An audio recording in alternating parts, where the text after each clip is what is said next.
Assalamualaikum warahmatullahi wabarakatuh.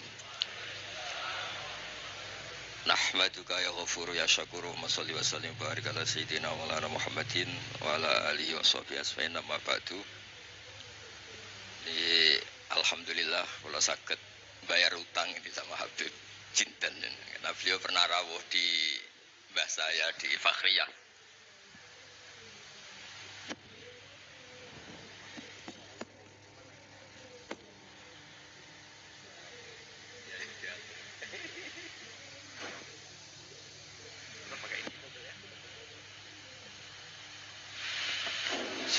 Cukup.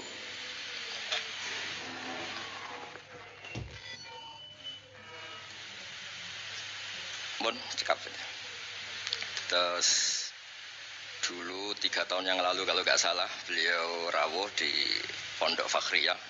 Itu milik mbahnya Ki Hamid Pasuruan, juga masih mbah saya Ki Abdullah bin Umar. Mbah saya namanya Fatimah binti Idris bin Umar.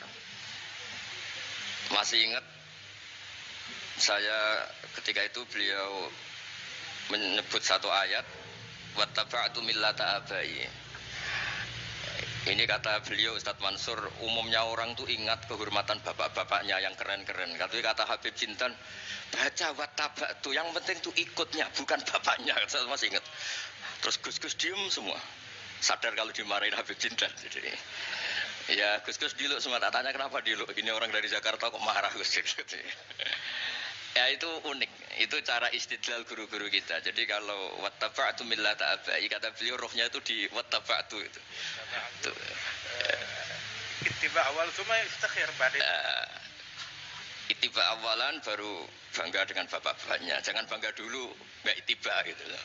Jadi alim dulu baru bangga Habib Jinten. Jangan bangga muridnya Habib Jinten ndak alim-alim. Gitu Beb. Ya. Jadi memang saya secara sengaja cerita sanad ini saya baca Mas Jamal ya, panggilannya apa? Mas Jamal ya. Pertama saya baca Al-Iqdul Farid, ini karangannya Said Muhammad bin Alawi. Di sini saya baca supaya barokah dari karangannya Sayyid Muhammad. Di antara orang yang beliau sebut dari ulama Indonesia, beliau ngendikan Al-Habib Al-Mu'ammar Ali bin Abdurrahman bin Abdillah Al-Habsyi. Wal-Habib, ya kuitang ini Bebe.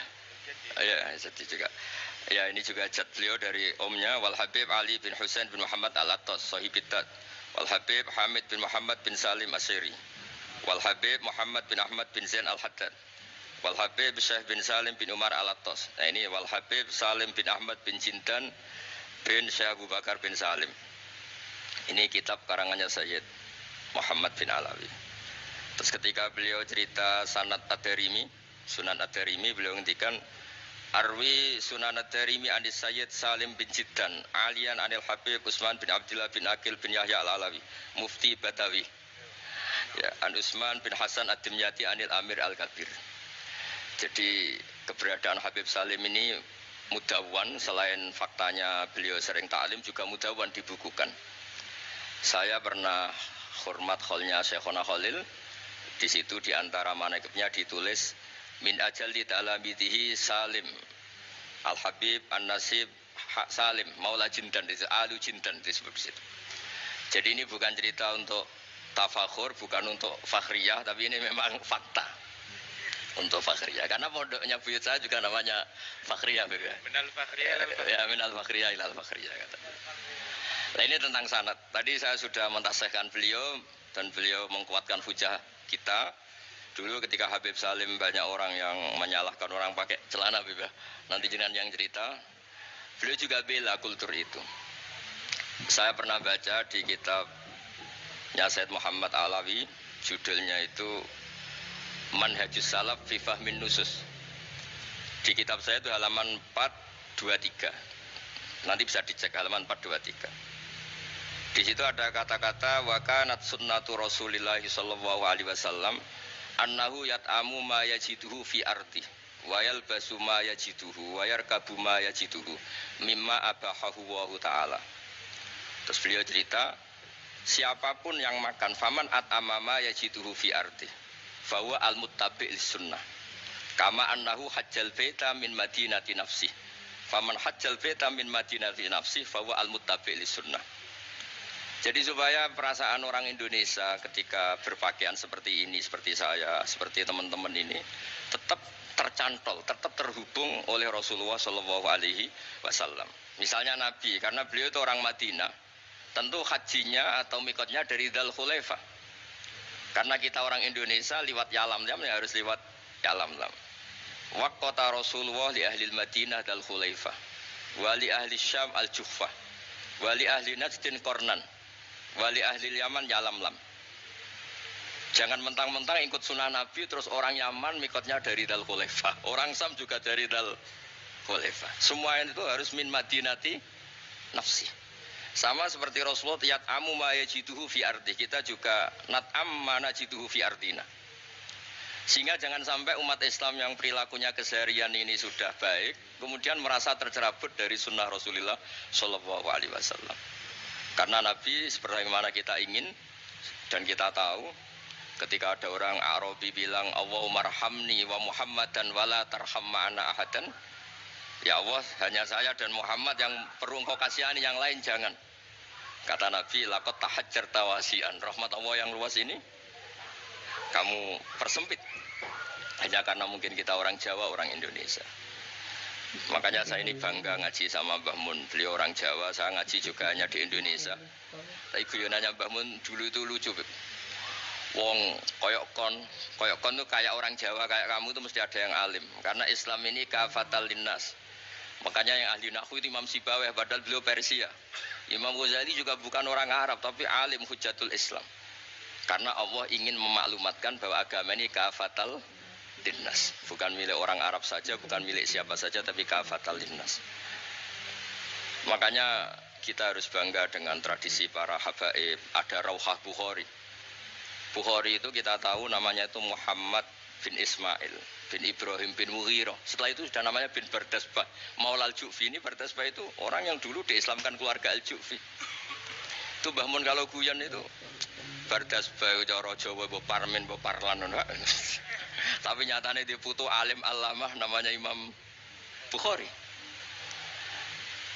Artinya kita tentu sepakat, sangat-sangat sepakat, sangat menghormati orang-orang yang arfa'u minna nasaban kayak para habib.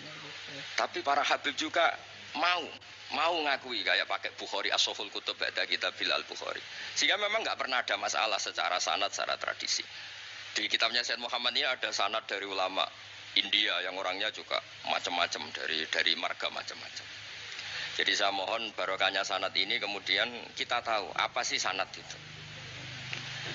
Sanad itu ya kadang-kadang harus lewat orang yang mungkin kita tidak cocok. Dulu itu ada sahabat tanya, kalau mencium istrinya pas Ramadan itu sah apa enggak? Kebetulan ditanya itu Maimunah. Enggak tanya Saudah karena sangat yakin enggak itu, kalau Saudah itu enggak. Itu Maimunah jawabnya, kalau kita enggak ngalamin, coba tanya Aisyah yang potensi ngalamin dicium pas Ramadan. Sebetulnya istri yang Nabi itu sama Aisyah itu ya agak gimana namanya Doro itu ya rival. Akhirnya tanya, ya Aisyah, gimana hukumnya lelaki mencium istrinya pas Ramadan? Ya dijawab sama Aisyah, qabbalani Rasulullah wa huwa shaim. Yang lainnya nggak bisa jawab, mau nggak ngalami. Jadi sanad tuh kadang ya cocok nggak cocok ya, memang itu fakta. Cara mandi junub, kayak apa pinternya sahabat cowok kalau mandi junub ya nggak tahu. Akhirnya tanya sama Sayyidah Aisyah, sama Sayyidah Maimunah. Apapun dekatnya istri Rasulullah, kalau perang ya tidak tahu. Wong itu lelaki. Begitu juga afdolus sahabat kayak Abu Bakar, kadang harus mendapatkan hadis dari orang-orang yang nyun sewu agak deso. Bahkan kadang maula kayak Sauban, kayak Robi'ah bin Ka'ab. Orang-orang biasa sekali. Khotim dulu. Tapi ini kan barokahnya khotim itu tahu keseharian Rasulullah SAW di dalam. Misalnya Anas, apa kenangan kamu dengan Rasulullah? Kenangan saya itu saya khodam tu Rasulullah SAW asyra sinin. 10 tahun saya itu tidak pernah melakukan sesuatu ditanya Nabi 5 sonata. Wala li syai'in taraktu 5 tarakta. Sehingga kalau saya pas baik itu ya enggak berani tanya anak dalam saya, ngapain kamu? Ben sampeyan pinter anut sunah Rasulullah SAW. Akhirnya dalam kula nggih saenake beb gemrung orang atau ditakoki. Jadi Hal-hal seperti ini tuh keseharian yang harus kita suka. Di antaranya lagi, inna min khiyari ummati fima nabba'ani al-malul a'la. Kauman yathakuna jahron. Di antara nanti umat pilihanku adalah orang-orang kalau tertawa itu keras sekali. Kauman yathakuna jahron. Itu dulu juga, padahal ada riwayat kasratud dhahki tumitul qalba. Banyak tertawa itu bisa mematikan hati. Tapi ini juga dilawan kalau banyak cemberut bisa frustasi. Sehingga di ilmu ini cerita nanti di tasnya Habib Jindan. Semoga nasinya bener, saya tamu pasti dihormati. Nggak penting bener enggak itu tidak penting. Yang penting tamu itu dihormati. Ya kebetulan saya ini tadi kan hormat mbah saya masih bahasa Mbah Mutamakin di Hajan. Terus pagi tadi hormat buka luar di Sunan Kudus. Jam 7 saya tadi di Kudus. Ya akhirnya sama teman-teman difasilitasi disuruh naik pesawat tadi jam 11 tadi. Tapi saya tidak capek karena memang saya senang cerita sanad. Tapi yang lucu-lucu saja, nanti yang serius jangan saya, yang lucu-lucu saja. Biar lucu sampean tuh tidak ngawur, tapi ada sanadnya. Ada seorang mufassir yang bilang ketika nafsiri wa annahu wa adhaka wa abka. Allah itu zat yang memberi kamu tertawa. Mbok kamu ingin susah, tidak akan tertawa. Tapi kalau Allah menghendaki ya tertawa aja. Ada orang miskin frustasi, maunya nggak tertawa. Tahu-tahu jalan-jalan ngerti badut, ya akhirnya tertawa. Ya karena adhaka itu fi'luwah. Kalau Allah menghendaki mau apa? Karena adhaka itu fi'luwah. Nggak bisa. Orang yang baru seneng kayak apa, nggak ingin nangis. Tapi kalau Allah menghendaki wa abka, dinangiskan ya tetap menangis. Wa annahu adhaka wa abka. Karena kita ini semua adalah objek oleh kudrahnya Allah Subhanahu wa ta'ala. Saya itu sebenarnya paling tidak ingin ngaji bareng Habib loh. Selain kalah nasab ya kalah ganteng. Ya tapi ditakdir mau apa? Mau apa? Ya sudah samina wa atona. Jadi saya saat ini tidak cari pahala benar, tapi pahala tawadhu karena diundang ya. Sudah penting benar salah, penting tawadhu. Jadi saya tadi sedang rayu sama Allah, ya Allah. Saya kali ini tidak cari benar, cari tawadhu. Sudah mesti pahalanya besar tawadhu. Jadi supaya Islam ini gampang ya. Saya pernah cerita ke kiai yang khusyuk. Kalau sholat lama sekali, tak cerita ini hadis. Nabi itu gak pernah menegur orang yang sholat cepat. Yang ada itu sanad negur sholat lama. Terus tak cerita ini hadisnya Mu'ad, tertawa-tawa deh. Gus kamu itu raan kok masih punya dalil. Saya punya sanad. Ada nggak sanad Nabi negur orang yang baca surat pendek? Nggak ada. Yang ada itu yang baca surat panjang. Nanti bisa direvisi sama Habib Jitin kalau nggak cocok, tapi ini yang rileks saja karena potongan Islam Jawa ini kalau tidak berat nggak akan kuat. Jadi ya sudah. Inna minkum munafirin katanya Nabi. Sholat yang terlalu lama itu munafir kata Nabi. Afattanun anta ya Mu'ad, kamu bikin umat ini nggak nyaman karena kalau kamu jadi imam itu lama sekali. Ini alhamdulillah betul. Hadis ini harus kita hafal betul. Nah, supaya Islam ini meskipun pilihan-pilihan keseharian itu ada sanad itu saja kepentingan saya. Yat'amu ma yajiduhu fi ardi wa yalbasu ma yajidu wa yarkabu ma yajidu. Saya sering beb di tahun desa-desa Gus anak kula tahnik cethaki Gus tapi mboten enten kurma nganggo degan ae. Lho Gus dari kiai-kiai ku kurma. Kurma itu halawiyat. Ya, degan juga termasuk halawiyat. Ya sudah. Kalau kamu ingin sunnah Rasul, Nabi gak pernah sholat di Indonesia. Berarti kalau kamu sholat ke Mekah dulu. Maksud saya supaya orang itu nyaman dengan Rasul. Ya itu hadir di semua sisi kehidupan kita. Kalau dalam istilah Sayyid Umar Hafid, Faruhu Muhammadin sallallahu alaihi wasallam awsa' wa asra'. Kalau kamu bisa tawassul dengan Nabi Ibrahim, Nabi Musa, dan beliau-beliau bisa datang ketika Lailatul Mi'raj untuk hormat Rasulullah sallallahu alaihi wasallam di Baitul Maqdis, Faruhu Muhammadin awsa'u asra' kata beliau. Jadi bisa datang di kapan saja, di mana saja. Jadi jenengan meskipun di Indonesia tidak usah khawatir, kita semua ini dilihat Rasulullah SAW. Dan cara lihat Nabi itu gampang, tidak kayak kita. Kata Rasulullah, hayati khairun lakum, wa mamati khairul lakum. Saya kalau masih hidup juga baik untuk kalian. Anda bisa cerita hadis dengan saya, sering bercengkrama.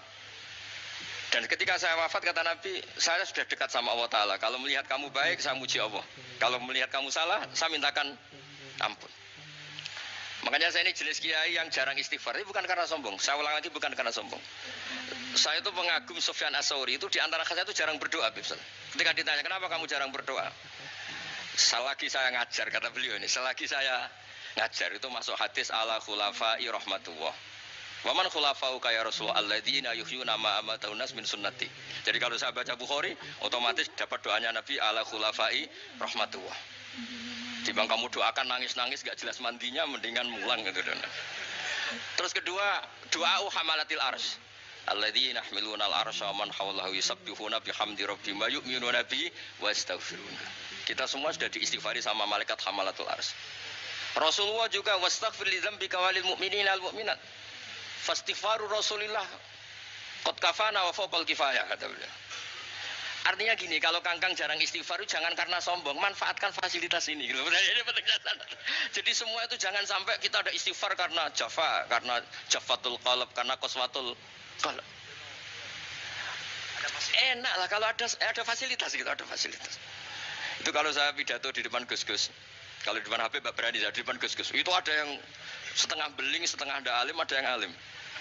Terus yang beling-beling pesan sama saya, Gus tolong bela kami maksudnya. Ya kadang-kadang mubalek kan order pesanan itu. Terus tak bacain ayat, walladzina amanu wattaba'athum dzurriyyatuhum biimanin alhaqna bihim dzurriyyatahum wama alasnahum min amalihim min syai'. Orang aba-abanya iman, anaknya iman itu nanti surganya disertakan mbahnya, meskipun kelas amalnya ndak sama. Jadi mbah-mbahnya alim alama, anaknya yang ndak alim nanti surganya sama-sama yang alim. Kenapa sih kalau ada fasilitas nggak dipakai? Pakai aja nggak apa-apa kan? Yang alim yang komplain. Sudah kamu yang alim dihormati, dicucup, salami template, yang ikhlas saja, tidak usah protes kata saya gitu. Artinya saya inginlah keseharian kita yang awam, yang apa itu harus cari backupan hadis supaya semua keseharian kita itu ada apa? Sanad. Misalnya sampean kalau malam itu nggak bisa tidur, tahajud ndak, witir ndak, ya mutolaah ndak. Tapi lihatlah itu sebagai tarkul ma'asi. Apa tarkul ma'asi? Alhamdulillah malam ini saya ndak zina, ndak maling, ndak dugem. Coba kalau kamu malam-malam di kamar, itu namanya apa? Ndak tahajud, ndak witir kan? Tapi kamu harus syukur karena itu tarkus zina, tarkus sarikoh, tarku kata wa kata. Supaya kamu tetap syukur sama Allah Ta'ala. Ithmamin mubahin ila wa yatahaqqaqu bihi tarku haramim ma. Setiap mubah yang kita lakukan pasti di saat itu ada haram yang kita tinggalkan. Makanya dulu banyak orang-orang soleh yang semalaman tuh guyon sampai pagi. Bukan karena ingin urakan, enggak, karena mengalahkan setan. Malam itu godaan mungkin ingin ngintip siapa itu masih kuat sekali. Ingin nonton siapa itu kuat sekali. Terus setan dilawan dengan guyon. Ternyata setelah guyon tuh asik, tahu-tahu pagi dan dutannya selesai. Oh itu setan bisa setruk melawan orang alim seperti ini.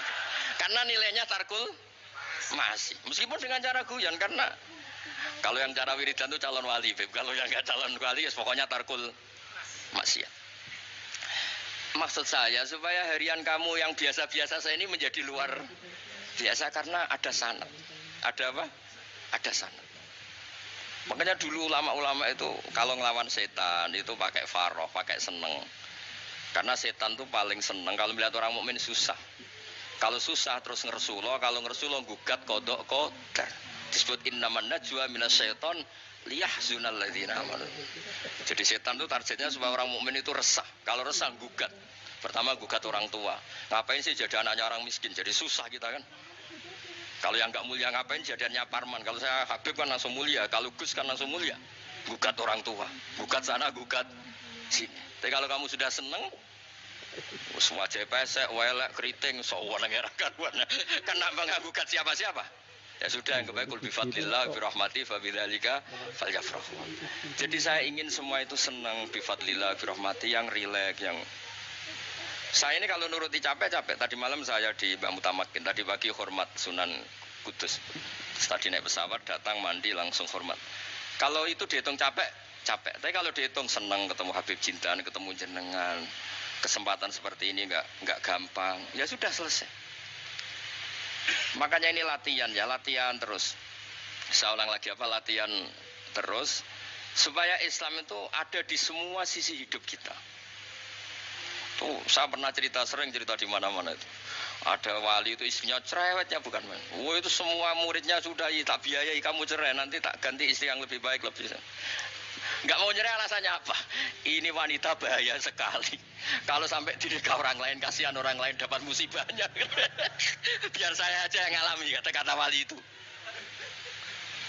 Jadi dia ada ingin, makanya ada juga kiai di santri buling di rumah teh. Santri ini nak pindah pondok, ngerusak pondok uang, mendingan pondok kuai. Jadi di handle. Terus sekarang apa? Di handle daripada ngerusak pondok orang lain, mendingan pondok saya saja. Jadi cerita-cerita seperti ini harus kita kaji. Supaya semuanya itu pakai sanad ilmu. Sama lihat di kitab Ihya itu. Ada bab-bab di Ajaibul Qalam. Apa di bab apa Ajaibul. Di situ kayak apa Imam Ghazali memerankan orang-orang pilihan Allah yang menjadi gampang melihat keseharian. Misalnya gini, misalnya Islam zaman akhir kan katanya tantangannya banyak. Coba kalau baca ayat wa ya'ballahu illa ayyutimma nurah wallahu mutimmu nurih. Agama ini milik Allah, diurus oleh Allah Ta'ala. Islam ke Indonesia itu enggak ditunggoni Nabi. Nabi sudah intaqala ila rafiqil a'la. Kadang di kampung-kampung di Islam nomodin. Ya jalan karena ini agama Allah. Kita ditinggal-tinggal orang yang lebih baik ketimbang kita. Islam kita tunggui. Ya jalan, memang ini agama Allah yang ngurus Allah. Kamu enggak usah khawatir. Jadi seneng kita bukan karena dablek, karena yakin jaminan Allah Subhanahu wa taala. Jangan sampai kamu itu seneng karena dablek, karena arogan, jangan. Karena bidomanillah, yakin bidomanillah wa bikafalatillah. Seperti senangnya Sayyid Abdul Muttalib. Ketika Ka'bah mau dirubuhkan Abraha, ada penyerangan Abraha. Ini yang Mbah Mun sering cerita ini. Wah itu semuanya kalah. Terus takok man Sayyidu Hadil Wadi. Siapa tuan di sini? Abdul Muttalib. Abdul Muttalib itu datang dengan wibawanya yang luar biasa. Abraha itu sampai bingung dia. Kalau duduk di singgasana dia disalahkan orang banyak. Karena raja kok duduk berdua sama orang yang tidak raja. Kalau Abdul Muttalib di bawah, dia nggak punya nyali karena ada haibahnya Sayyid Abdul Muttalib. Oh, oleh takdim luar biasa. Setelah itu tanya, apa keinginan kamu? Saya tidak ingin perang, saya hanya ingin merobohkan Ka'bah. Ternyata Sayyid Abdul Muttalib jawabnya apa? Unta saya yang 100 lo kembalikan dulu, tidak usah cerita Ka'bah. Kagetnya bukan main Abraham. Kamu ini pemimpin yang nggak benar. Ka'bah itu dinu kawa dinu abaik, itu kan agama kamu. Mau saya robohkan kamu malah bicara onta. Ini kamu itu pemimpin model apa? Jadi saya nyesal hormat kamu. Ternyata kamu mental kamu hanya mikir apa? Onta. Tapi jamnya Abdul Muttalib itu unik. Inna lihadal bait rabban hamaluk. Onta itu milik saya, kembalikan dulu. Kalau Ka'bah itu milik Allah, nanti diurus yang punya. jadi di balik seenaknya itu ada tauhid yang luar biasa. Makanya saya termasuk kiai yang nggak susah kalau mau mati. Kalau mau mati, mati aja. Saya tidak mikir kalau setelah saya ini agama gimana ya, gak gimana mana mau agamanya Allah Ta'ala. Jadi dibalik, ya secara lahir kan seenaknya. Ternyata innalihadal bait rabbana hamau. Kabeh itu ada yang punya, nanti biar diurus yang punya. Nah maksud saya kalau jenengan ini kan insya Allah dablek semua. Kawin ya gak mikir istri saya nanti makan apa, ya kan? Masa depan kamu ya tidak dipikirkan, warisan nggak punya apa-apa, nggak punya ya sudahlah. Bukan karena dabdeb, karena tawak. Kali itu saja. Pokoknya saya ingin ngomong, pokoknya perilaku Anda keseharian itu jadi energi toat, ya. Perilaku keseharian Anda ini jadi energi apa? Itu saja.